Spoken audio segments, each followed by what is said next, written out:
you're on your own path. Everyone's on their own path. Don't feel like you have to do these things or copy other people to find your way. You are in your own lane. You will write your own success. Ever wonder how top DJs actually built their careers? I had to do 15 years of hard work to get any of the recognition that I wanted. Where I saw a turning point in my career is when I became true to myself. From marketing and mindset to networking and negotiation, I'm giving you the tools you need to build a lasting career in dance music. Give them bits of you and your everyday life. You have to change the way you view the word no. Like me, I'm encouraged by it. Join me, Olivia Mancuso, and industry leaders as we reveal what it really takes to turn your passion into profit. This is Elevated Frequencies. Welcome to your weekly elevation, your dose of real strategies for real results in dance music. I'm Olivia, and today we are diving into what it takes to build a lasting career in dance music with two powerhouses who know exactly how it's done. Fresh off his performance at Arc Music Festival and the afters, Layton Giordani and his manager Parker Cohen from Metatone stopped by my studio, and I am so grateful that they did. Now, this is the team that everyone in dance music wants to be part of right now. They're consistently putting artists in Beatport's top 10 and selling out iconic venues worldwide. Layton rarely gives interviews, so this conversation was very special to me. We explored the strategic thinking behind launching his new label, the real motivation for giving back to emerging artists the way Adam Beyer did for him, and how the Metatone approach is reshaping artist development. So if you want to understand how to build something that lasts in the industry, this is essential listening. So I'm assuming last night went well. Yeah. I mean, Arc main stage, I didn't know how big it was going to be. And then when I got there, it was like, holy fucking shit. And then like going to play that huge show and then going to play like Serum, the small club play. It was sick because I got to play a big festival set and then like a small little club set. And for me, that's what I want. Like, that's like the best day that I can have. Yeah. To be able to do a festival set, close out, play Dirty Tech House for 2 hours and just ride out with your friends and get wasted last night. That's a great time. Yeah, that's just what happened. And I'm sure playing with Adam is special. It's always special with Adam. I mean, like, that's my mentor. That's my quote-unquote techno dad. So, I mean, he taught me everything. And the chemistry that me and Adam have is, like, it's just, like, we speak the same language. We don't even have to talk much. And we just look at each other and we'll smile and be like, that was it. That's the move, you know? Yeah. Yeah, that is really special. So I want to get into your journey and then we can bring it back up to now. So you kind of cut your teeth playing at Output, which I was so lucky to go there before it closed. Yeah. Such a special place. What was that like? How did that shape who you are as an artist? Well, so Output was the only club that you could go to where there was a no phone policy. Mm-hmm. It was very European influenced, where it was just strictly about the underground and the raver experience. And I think that's a very rare club to have in America in general. And I was very fortunate just to grow up in New York and be in the club scene. And yeah, that's where I learned pretty much everything. I mean, like, I learned how to warm up rooms. I got to play, some nights I had to play Deep House when I was opening for John Digweed. Other nights I got to play techno when I was closing after, you know, Drum Code, Adam Beyer. And this was before I ever got signed or anything. And I think it's very important as a DJ, other than being just a producer, knowing how to not control, but like connect with the room and how to create a journey. Because, you know, like, you can learn how to play festivals and everything, but like playing a club is so important. That is like creating chemistry in a club is one of the most important things as a DJ that I cannot stress enough. Like, knowing how to warm up and then go to that arc and then close out. Pun intended. Huh? Pun intended. Oh yeah. Very much. Just the whole club journey and the pedigree of becoming a real true DJ can only be taught playing many years at clubs and playing all different genres. I'm glad that you said that, because a lot of the artists that I mentor, when I ask them, like, what is your goal? And they're like, play every festival main stage. Yeah. And I just think that that's, first of all, skipping some steps. But what you just said, like, playing those clubs and controlling those rooms is pivotal to the just experience of being an artist. So, and yeah, you're right. Output. I remember going there, and that was the first time that I had heard of like the no phones thing back in like, when was it, 2017 or something? Yeah. And now everyone's kind of following suit in the States. Yeah. So talk to me about meeting Adam Bayer and getting involved with Drum Code. How did that happen? So there was this nightclub called Pacha, New York City. And this was actually before Output even existed. And I would go there because I had like some connections and I was able to play in the basement there. So I had a friend who knew Adam Bayer. He was American as well. And my manager was friends with him. And he's like, are you a fan of Adam Bayer? I was like, yes. He's like, do you have any new music? I was like, yes. And I was like, I got to go into the DJ booth when Adam was playing. He was playing like a 12-hour extended set. That's actually crazy, 12 hours. Yeah, that's wild. How do you pee? Dehydrate yourself. Yeah, I don't even, that's just crazy to think about, 12-hour set. Anyways, I was there for the full 12 hours and I had a USB, and my friend, his name's Tony Rohr, he's like, okay, he brought me into the booth. He was really close with Adam. Like, he worked with Drum Code before. And he's like, okay, give me your USB. I was like, okay. And he's like, wait, no. You give him your USB. He taps Adam on the shoulder. And I'm like, oh my God, first of all, this guy's a fucking giant. And I'm like, as if like his aura being as big as he is, just as a DJ and musician, I was like, this guy's the legend. And then of course he's like 10 foot tall, so it's just like everything's like amplified. I'm like, this is my hero, and I gotta give him a USB, and I'm just like, hello sir, here's my USB. And then Tony steps in, he's like, this is the kid I wanted to introduce to you. I really believe in him, check out his music. And I gave him the USB, and then actually Tony left like an hour after. I stayed the whole night.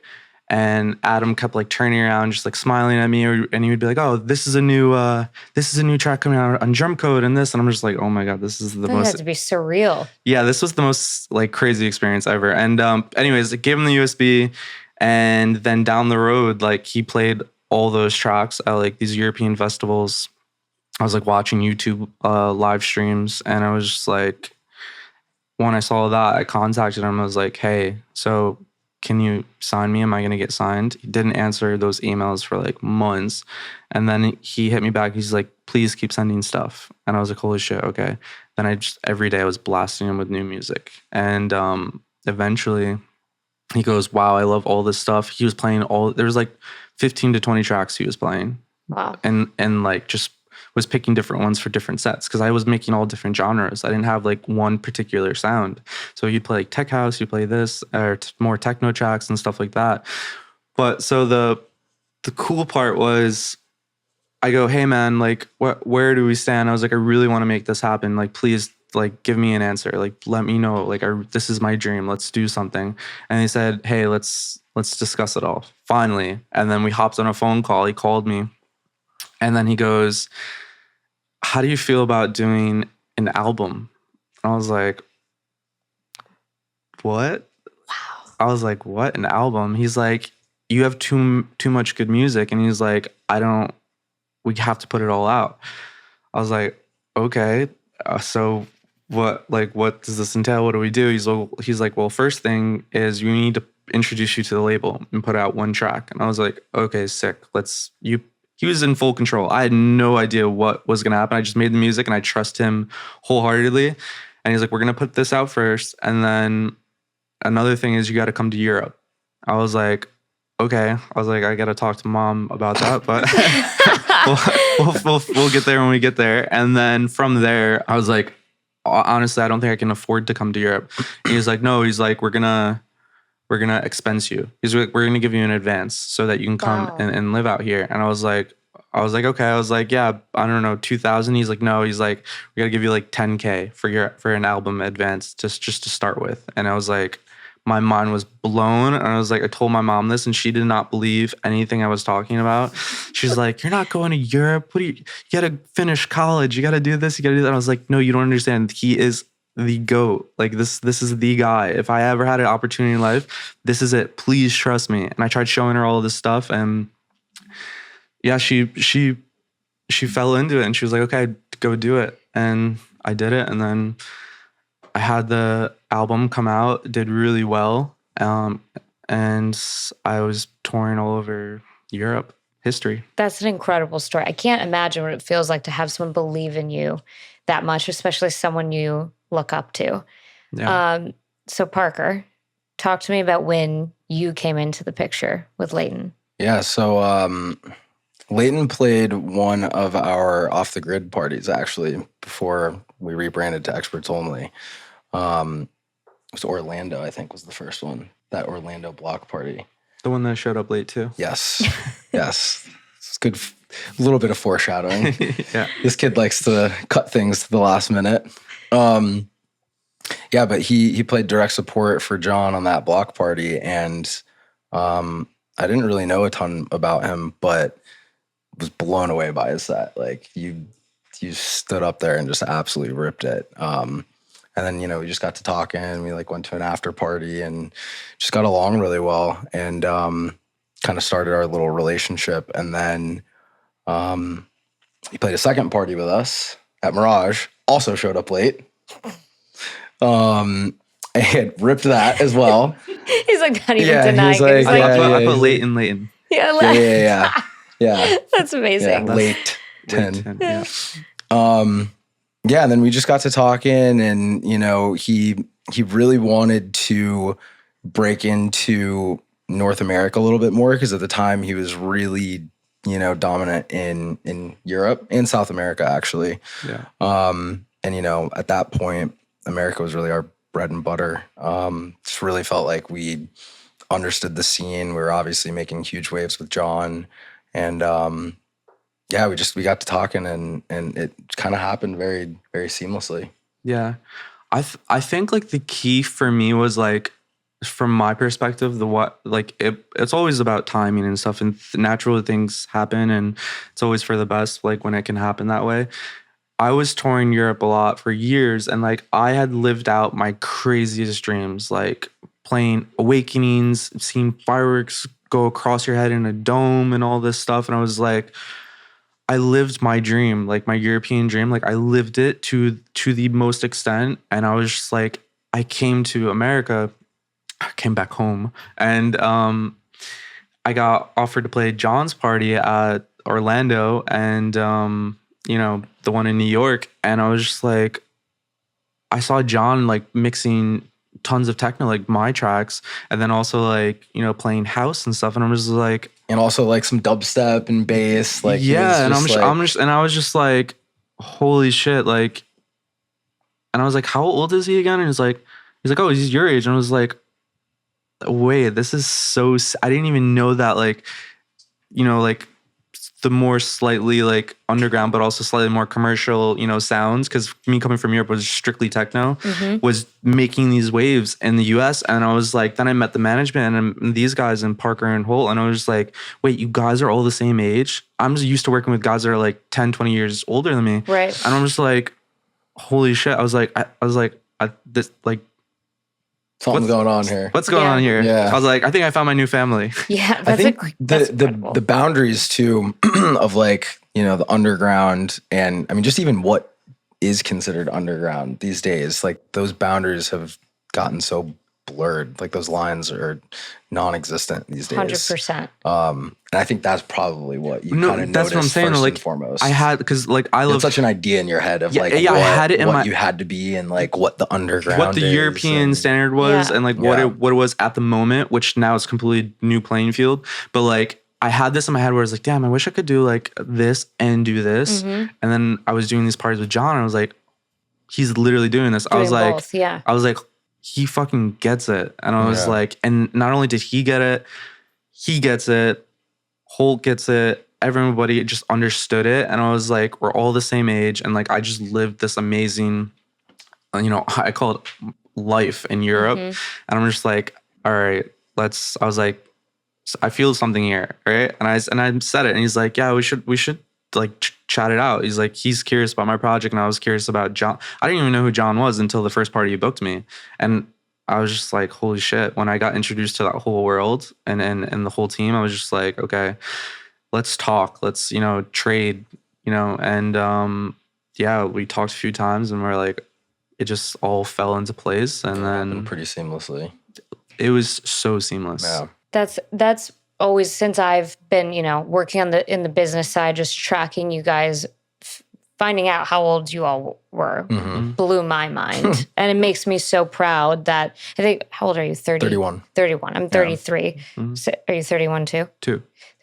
Just like millennials fucking crushing it, first know. of all. I know. Right? Shout Right? out. Like being able to, because I feel like, we were the butt of like every like boomers joke for so long. 100%. And to now see that like this is the crew like running things, and just, it's so impressive how this roster that you have is so entrepreneurial, and they're starting their own things, and you guys are super into artist development and education. You're veering into that realm, but you also have this label that you just launched, and your other artists, obviously with the Experts Only Festival and so many things. So I want to talk about the label, but first, Parker, is that something that's kind of like a standard that you set at Metatone? You're like, I want to work with artists who want to do more than just gigging. 100%. I think the modern day artist really does have to have a grasp on the business side of things. Holt and I always say, like,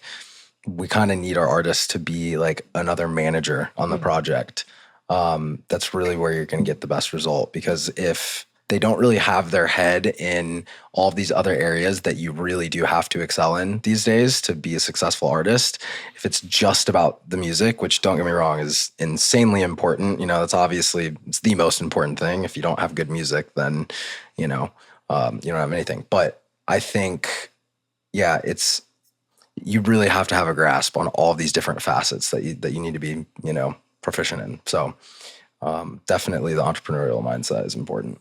Yeah, that scares a lot of younger artists too. And like the biggest feedback I get when I make content is like, I don't want to do this. I just want to play music and that's it. And it's like, what fucking artist do you know that just plays music? Everyone is doing, even if it's not creating their own thing yet, you're managing yourself, or like you're booking all your travel. It's, you guys don't just get to play music. No. I also think like, people have this weird conception that like that's how it used to be, but that's not the case. It used to be so much harder because like marketing was done in so many different ways. You had like radio was so much more important, for sure, and actual print. Like magazine and flyers. You have to be boots on the ground. Yeah, exactly. Like physical marketing material. Now you can post one fucking TikTok, go viral, and overnight, like you're somebody like that. Yeah. It is. And people complain about it at the same time. So it's like, I obviously get all of the struggle that comes with it, because there's a lot, it's very saturated, and you have to figure out how to kind of, break through the noise and kind of try to trailblaze a little bit. But it's tough, but it's also never been easier at the same time. It's double-edged sword. It is. It's 100% a double-edged sword, but it's all about how you choose to see it, though. I'm in the same mindset. It's never been easier. Yeah. And I mean, you just said it. It is about mindset. Yeah. Like, it's all about mindset. Yeah. If you have kind of a negative, like, way of thinking about it, then it's probably not going to go too well for you. It's tough, though, because, like, at the same time, like, I still sometimes find it difficult that this is the way, the new way.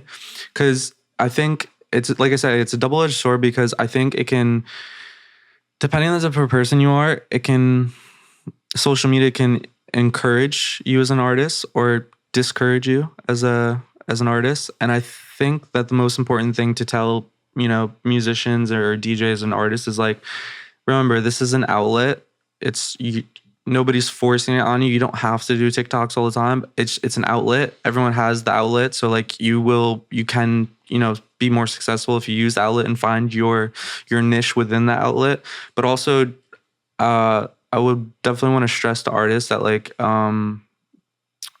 you're on your own path. Everyone's on their own path. And don't feel like you have to do these things or copy other people to find your way. I think you just have to remember that you are in your own lane, and you can take your time and dive into it. You don't need to rush and post a million TikToks and just, for lack of a better, sentence, just keep throwing shit at the wall, hoping for something to stick.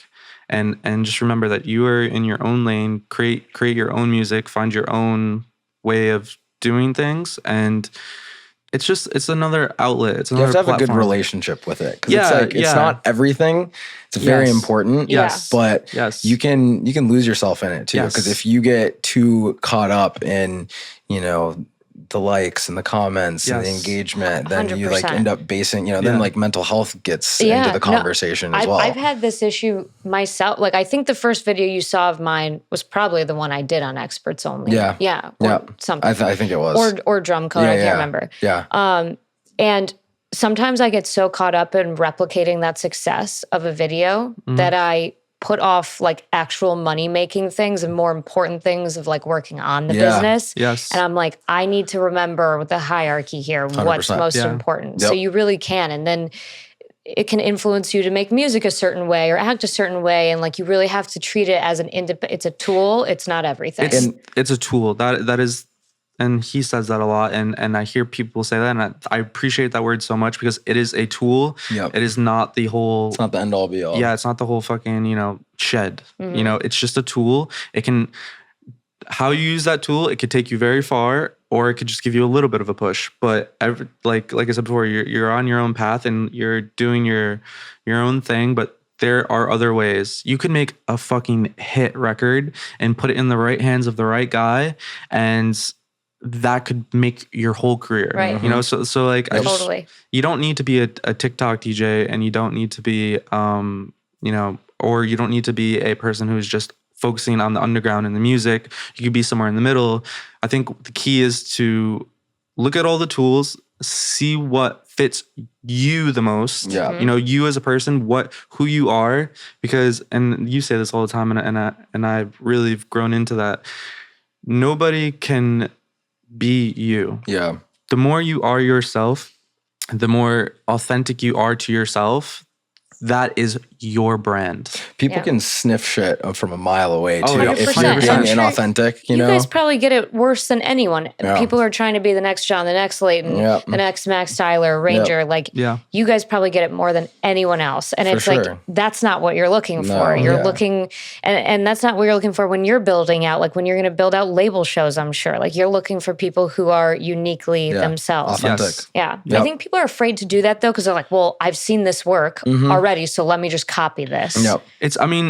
Like there's some success to that. Like if you do like emulate someone else's success to a small extent, but Right. don't completely emulate it. Just see what triggered and like maybe what it was. What inspired it. Yeah. Yeah. And you figure out how to put your own like Yes, sauce exactly, into it. exactly, I mean, exactly.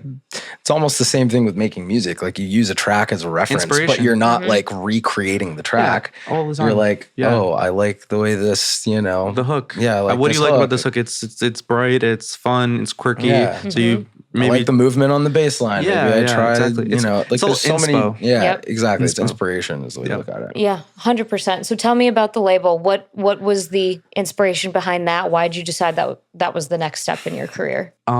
it just fell into place. I mean, to be honest, I never thought it was never a huge goal for me to start my own record label.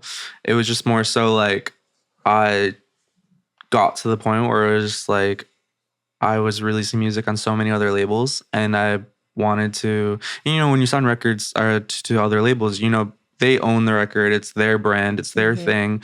And I was like, I make so much music nowadays that, to be honest with you, release schedules was such a pain in the ass. People beg for me for certain tracks all the time. And then I'm like calling him. I'm like, hey, we need to can we put this out? And it's like, this doesn't align. This doesn't align. And it's just like, we need to take it. Have flexibility. Because Yeah. release schedules, for a lot of labels are, Yeah. Anywhere from 3 to 6 months, some even beyond that, Right.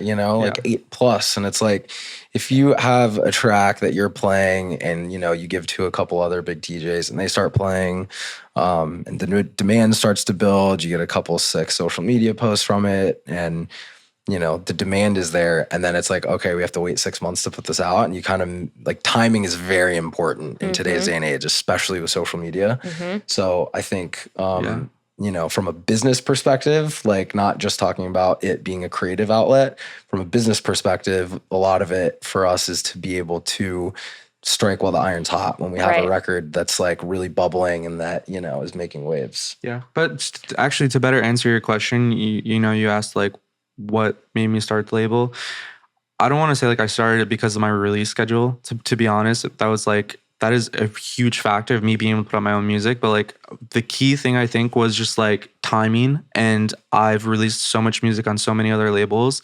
And I've had my first life in Europe where I enjoyed everything touring. And now I'm back in the States. And it's like I had these new records I'm working on. And I'm just like, Green Velvet says to me, he goes, "Hey, have you ever thought about starting your own label?" I'm just like, actually, yes, that would be so sick. And I was like, I feel like I'm ready to do this. And I just thought like how cool it would be to put on other acts and like, sign other artists and just create a new narrative. Gives you a chance to pass along what Adam did for you. Yeah, it's super and actually this is the first time I'm ever saying this, but like it feels very nostalgic to start my own label because like it's giving me a chance of having that excitement of getting signed to a record label and getting put on by someone that you might look up to or that you're a big fan of and living that excitement because I can still feel the feeling to this day of when I got signed to Drum Code.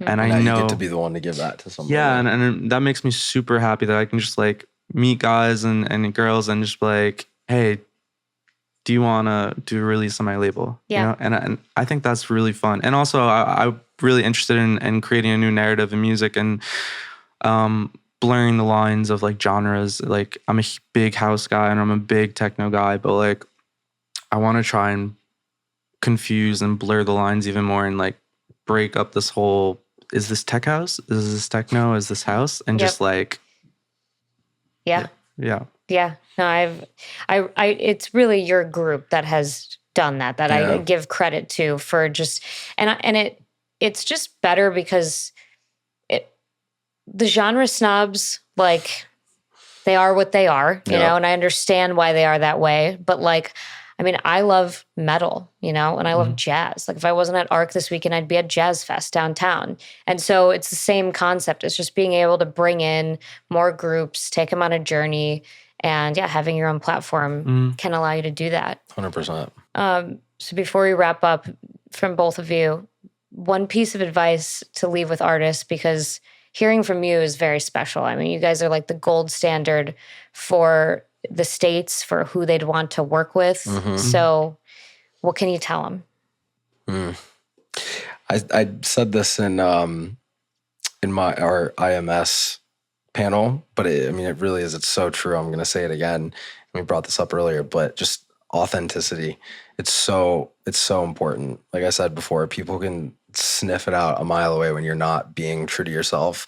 And even more so from the standpoint of trying to, achieve some level of success, you need to be able to look yourself in the mirror at the end of the day, and I think not enough people talk about that aspect of it. As much as like, yes, of course, if you can figure out a way to like pave your own path, truly being you, that's going to give you the best chance of being successful. But also like, it's going to be so much more fulfilling. If you're trying to be somebody else and you're not being true to you, it's going to really suck laying your head down on the pillow at night and knowing that you're not being real. You're faking it. Exactly. Yep. So I truly think for any artists that are out there that have like super big goals and aspirations, I really feel like it's important to know that it probably will feel better to achieve a little bit of success being yourself than achieving insane success being somebody that you're not, So 100%. It's really important. I think authenticity it's everything. I love that. Yeah.